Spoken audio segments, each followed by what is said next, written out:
एका बाजूला रिमझिम पाऊस, समोर उंच उंच हिमालय आणि मनात एकच श्रद्धा, बाबा केदारनाथांच्या दर्शनाची. मनेर उत्तर काशीपासून सुरू झालेला आमचा हा प्रवास 11 तासांचा कठीण ट्रेक. पाऊस, थंडी, चढण आणि प्रचंड थकवा, पण शेवटी आम्ही पोहोचलो देवभूमीतील पवित्र धाम, बाबा केदारनाथाच्या चरणी.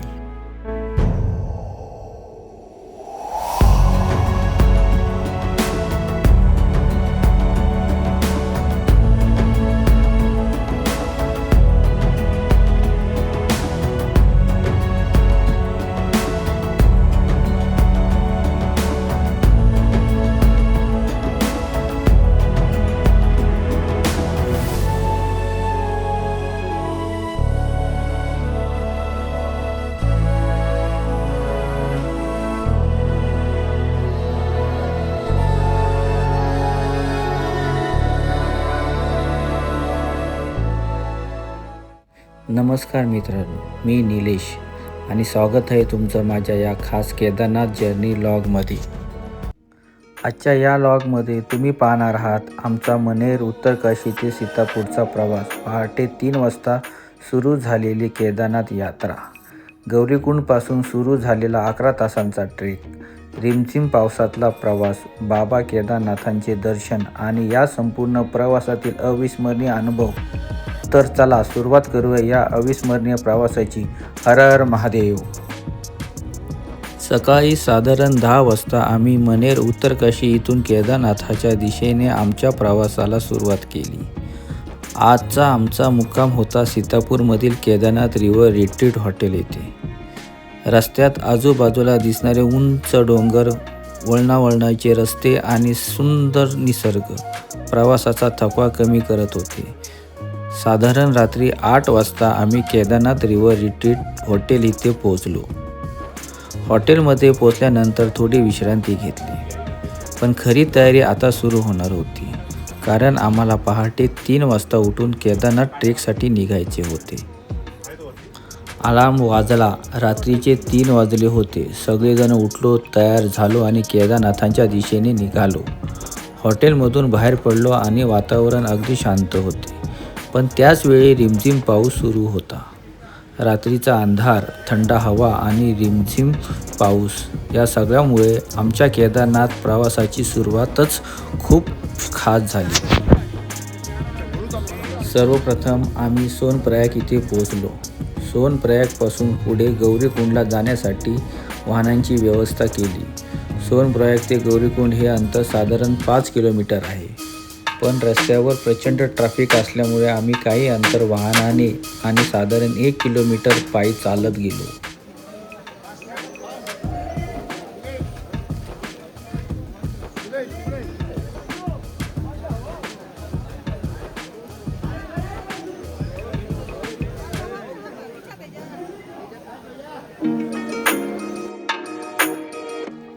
गौरीकुंड येथे पोहोचल्यानंतर आम्ही गौरीकुंड मंदिराचे दर्शन घेतले. त्यानंतर सर्वांनी एकत्र येऊन एक सुंदर ग्रुप फोटो काढला. त्या क्षणी आम्हा सर्वांच्या चेहऱ्यावर एक वेगळाच उत्साह होता, कारण आता समोर होता बाबा केदारनाथांचा पवित्र धाम.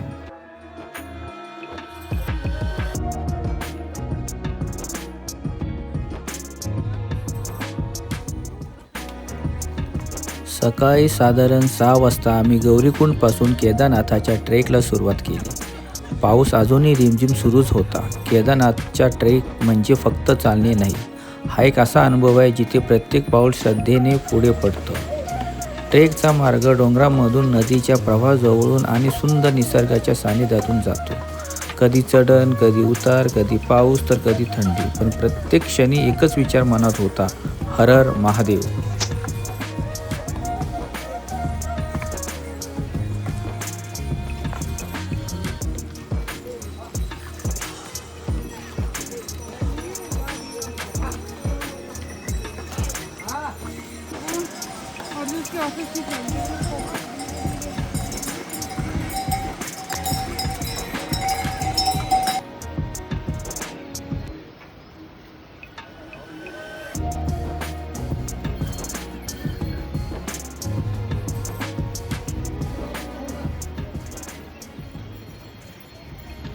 रामबाडा पार केल्यानंतर पुढे चढण आणखी कठीण होत गेली. इथून पुढे खडी चढण सुरू होते. चालताना दम लागत होता, पाय दुखत होते, पण आजूबाजूचा सुंदर निसर्ग आणि बाबा केदारनाथावरील श्रद्धा आम्हाला सतत पुढे जाण्याची प्रेरणा देत होती.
सकाळी 6 वाजता सुरू केलेला आमचा ट्रेक अनेक तासाच्या चालीनंतर शेवटी संध्याकाळी साधारण 5:30 वाजता आम्ही केदारनाथ इथे पोहोचलो. म्हणजे जवळपास 11 तासाचा अविस्मरणीय ट्रेक. त्या क्षणी झालेला आनंद शब्दात सांगता येणार नाही. शरीर पूर्णपणे थकले होते, पण मन मात्र आनंदाने भरून गेले होते. बाबा केदारनाथांच्या धामात पोचलो होतो. केदारनाथमध्ये पोचल्यानंतर गर्दी खूप होती, म्हणून सर्वप्रथम आम्ही हॉटेलमध्ये जाऊन फ्रेश झालो. दिवसभर चालून आम्ही खूपच थकलो होतो, पण त्याच दिवशी रात्री साधारण 8:30 वाजता आम्हाला VIP दर्शन घेण्याची संधी मिळाली. बाबा केदारनाथांचे दर्शन घेतल्यानंतर मनाला एक वेगळाच आनंद आणि समाधान मिळालं. दर्शनानंतर आम्ही हॉटेलमध्ये परतलो आणि थकलेल्या शरीराला थोडी विश्रांती दिली.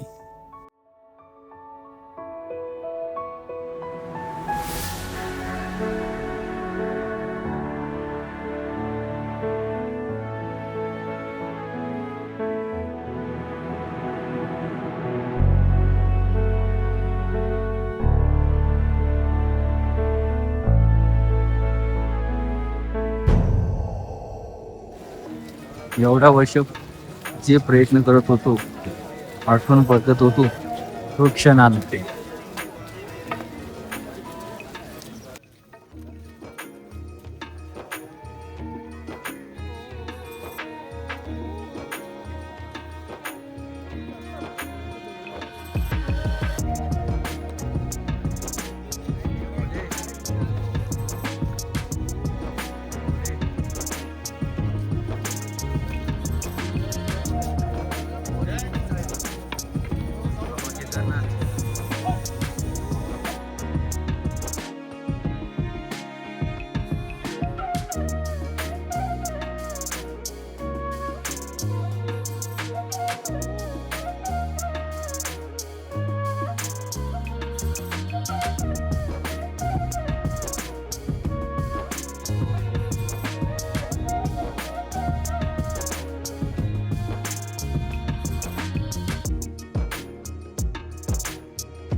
हर हर महादेव, हर हर महादेव,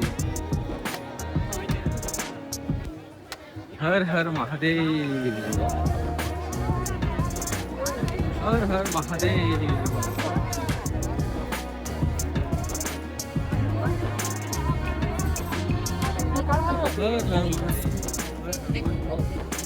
हर हर महादेव. दुसऱ्या दिवशी सकाळी आम्ही लवकर उठलो. सकाळच्या शांत वातावरणात केदारनाथाचे दर्शन घेतले. केदारनाथच्या आजूबाजूचा निसर्ग तर अक्षरशः स्वर्गासारखा वाटत होता. उंच डोंगर, थंड हवा, ढगाने वेढलेले शिखरे, हा अनुभव आयुष्यभर विसरता येणार नाही.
केदारनाथ मंदिराच्या बाहेरील परिसरात एक वेगळीच गर्दी पाहायला मिळाली. देशभरातून आलेले भाविक दर्शनानंतर येथील वातावरण अनुभवत होते आणि अनेकजण साधू महात्म्यांसोबत आठवण म्हणून फोटो काढत होते.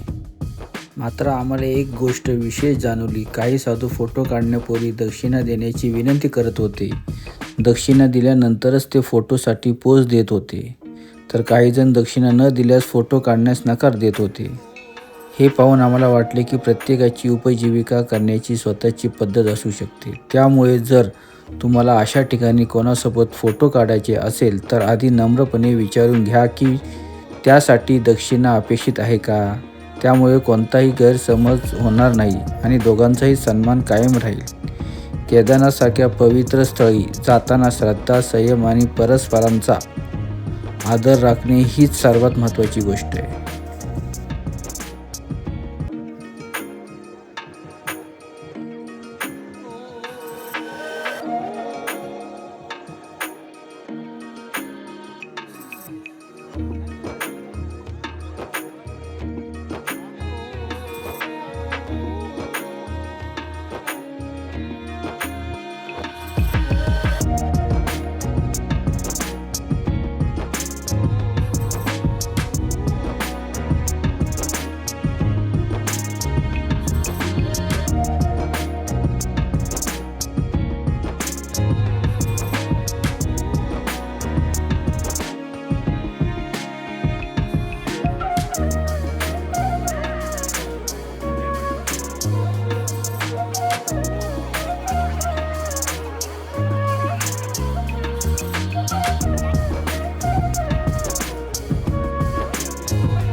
यानंतर आम्ही भीमशिलेचे दर्शन घेतले.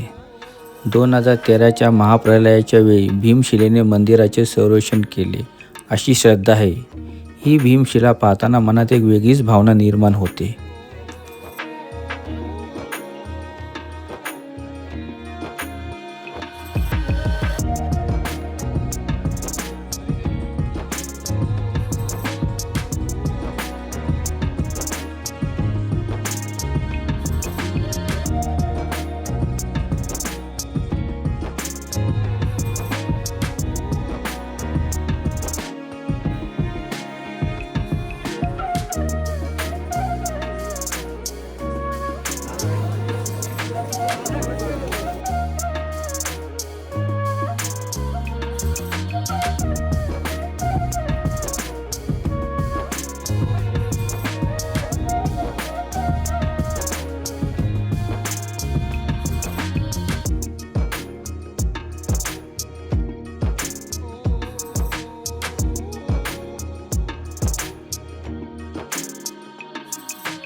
त्यानंतर आम्ही आदि शंकराचार्यांची भव्य मूर्ती पाहिली. केदारनाथच्या या पवित्र भूमीत उभे राहून ही मूर्ती पाहणे हा देखील आमच्यासाठी खूप खास अनुभव होता.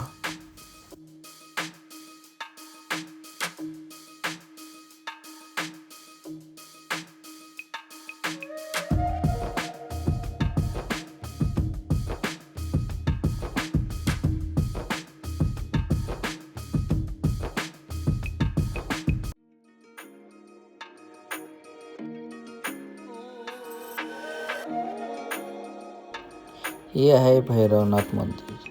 हे मंदिर भगवान शिवांच्या उग्र स्वरूप असलेला कालभैरव यांना समर्पित आहे. अशी श्रद्धा आहे की भैरवनाथ हे केदारनाथ धामचे क्षेत्रफळ आहेत. हिवाळ्यात बर्फवृष्टीमुळे केदारनाथ मंदिराचे कपाट बंद असताना संपूर्ण केदारनाथ परिसराचे रक्षण भैरवनाथ करतात अशी धार्मिक मान्यता आहे. त्यामुळे अनेक भाविक केदारनाथ दर्शनापूर्वी किंवा नंतर भैरवनाथचे दर्शन घेतात.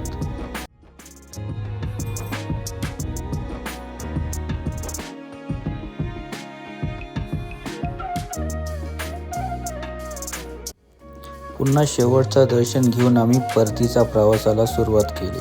सकाळी साधारण 10 वाजता आम्ही केदारनाथहून परतीच्या प्रवासाला सुरुवात केली. पण या प्रवासातील एक मोठी अडचण म्हणजे माझ्या मोबाईलची बॅटरी पूर्णपणे डाऊन झाली होती. त्यामुळे परतीच्या ट्रेकमधील जास्त व्हिडिओ आम्हाला शूट करता आले नाहीत. पण त्या क्षणाचे अनुभव आणि आठवणी मात्र कायम आमच्या मनात राहतील. केदारनाथहून खाली उतरताना आम्ही तुलनेने वेगाने प्रवास केला. साधारण 4 तास 30 मिनिटात आम्ही गौरीकुंड येथे पोहोचलो. दुपारी साधारण 2:30 वाजता आम्ही गौरीकुंडला पोहोचलो.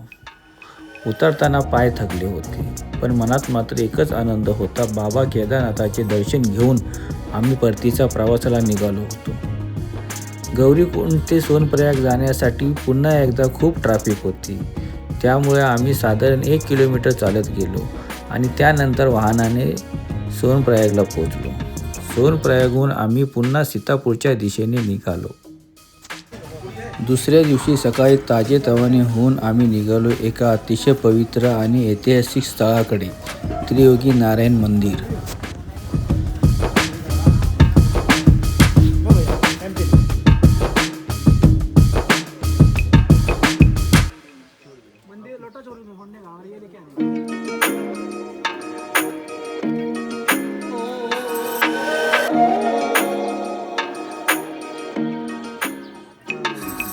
असे मानले जाते की याच ठिकाणी भगवान शिव आणि माता पार्वती यांचा विवाह झाला होता.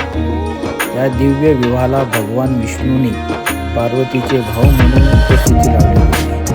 तर ब्रह्मदेवाने विवाह विधी संपन्न केला होता.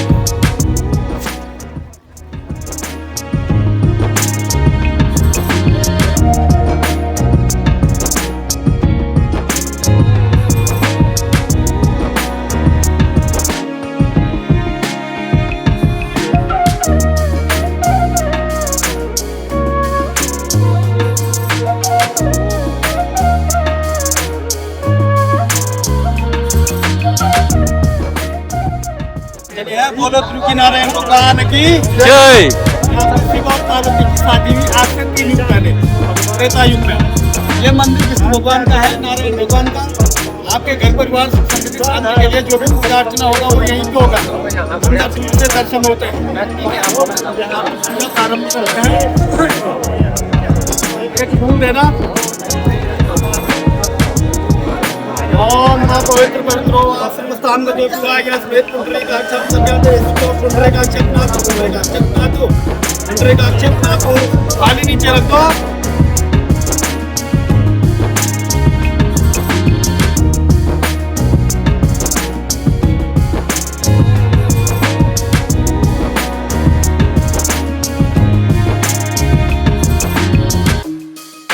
ये चुनी उठाना, इसमें साड़ी के निमित्त रुपया रखना, साड़ी के लिए जिसमें साड़ी वगैरह आ जाए, साड़ी के लिए रुपया रखना, उसमें कुछ वो श्रृंगार के साथ लपेट के आगे रख देना। साड़ी के लिए रुपया रखना उसमें।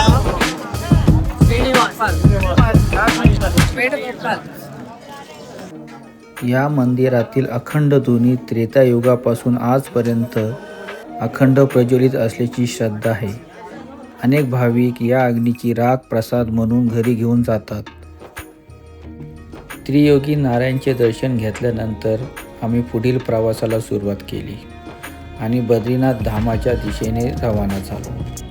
मित्रांनो, बद्रीनाथ धाम आणि भारताच्या पहिल्या गावाची ओळख असलेला माना गावाचा संपूर्ण प्रवास, तेथील सुंदर ठिकाणे, धार्मिक महत्त्व आणि आमचे अनुभव तुम्हाला पुढील व्लॉगमध्ये पाहायला मिळणार आहेत. म्हणून हा व्हिडिओ आवडला असेल तर लाईक करा, शेअर करा आणि अशाच प्रवासासाठी आमच्या चॅनलला सबस्क्राईब करून बेल आयकॉन नक्की दाबा, म्हणजे पुढचा व्लॉग चुकणार नाही. पुन्हा भेटूया बद्रीनाथ आणि माना गावाच्या सुंदर प्रवासात. तोपर्यंत हर हर महादेव, जय बद्री विशाल.